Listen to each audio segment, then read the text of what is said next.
Okay, for RML, we'll just keep this stuff labeled in here. Let's see, how are we going to get to RML? Let's do that in dark green. We want to get to here. We want to get this angle. Some of the ways we're going to attack this is if we got this angle right here, we would just know it's the same, right? Because these angles intersect. Or if we got this one right here, if we got the if we could somehow get this angle, we know they would add up to 180 degrees, and that's the one we're going to go for. So let me see, how are we going to get to that? Oh, here we go. Well, we can get the measured angle Q right here from RQL. If this is 24, this has got to be 12 in here because it's an inscribed angle. So we have a 12. You know, I'm just going to draw a line. That's a 12-degree angle because the arc is 24. What about, so we're looking at this QMR angle. What about R? Well, R's arc, right? So imagine you're standing here at R and facing this arc over here. This is 36. So R, the measure of angle QRM, has got to be 38. So let's do that math. 90 minus 12 minus 38. That's 90 minus 50. That's 40. So M has to be 40. And we wanted RML. So we have to take 180, subtract 40, right? Because that's a linear pair. And we get 100. Oh, I messed up. This is 180, sorry. There's 180 degrees in a triangle. And 180 degrees is the total measure. So 180 minus 12 minus 38 is 140. And we subtract that from 180. Sorry about that. And we get 40 degrees. And I'm still not right. Ha, 130. I can't do math. 12 plus 38 is 50. 50 from 180 is 130. 180 minus 130 is 50. Okay, that was fun. For HJ, the next one, let's look at that one right here. As we're standing here, I think, okay, well, there's not an inscribed angle to go back to. There's not a whole lot to go on here. We want this arc measure. There's a couple things we can look for. If we could get, just like this one, if we found a linear pair, we could get this angle over here.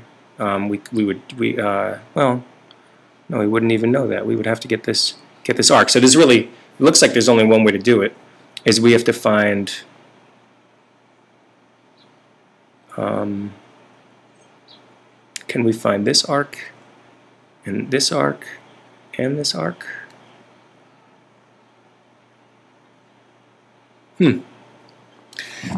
Let's try. See what we have. Let's see. Look at triangle TIO. Okay, TIO is a right triangle right here. There's the right angle. So this is 48. This angle here. Oh yeah, here we. This will work fine. This angle here.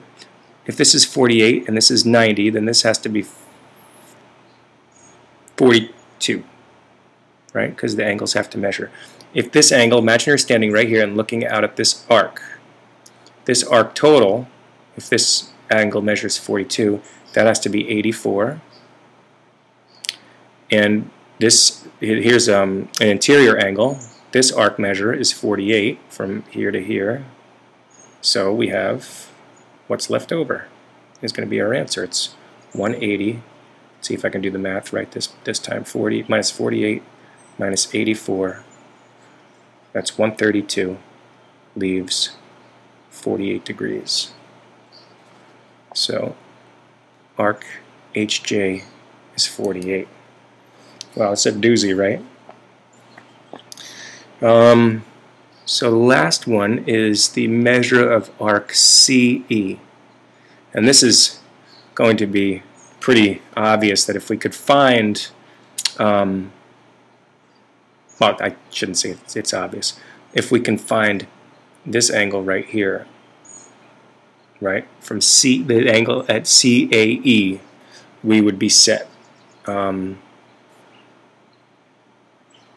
if we found some of these other angles in here, if we found these two angles, we know that they're together, they're a linear pair. But let's see, they gave us this 110, so that means that this angle right here has got to be 55. And what else did they give us? Did they give us anything else?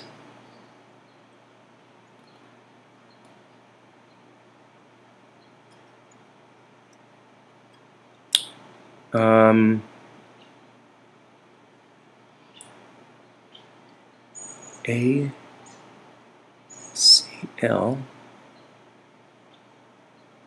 Oh, okay, so then if we have this 55 degrees right here, okay, first let's point out that if this is 38, right here, let's go to red, this is 38, then this angle over here must be 38. Okay, because you can almost see it happening right now. We have 38. We can get this because it's a linear pair. If this is 55, this angle right here must be 125. Right, because 125 plus 55 is 180. We have 38. So we have 125 plus 38 plus whatever this angle has to be 180. So that's 163. Take 180 from that. I mean, take that from 180, we get 17. This angle here has to be 17, which means that this arc length right here, what we're looking for, has got to be 34.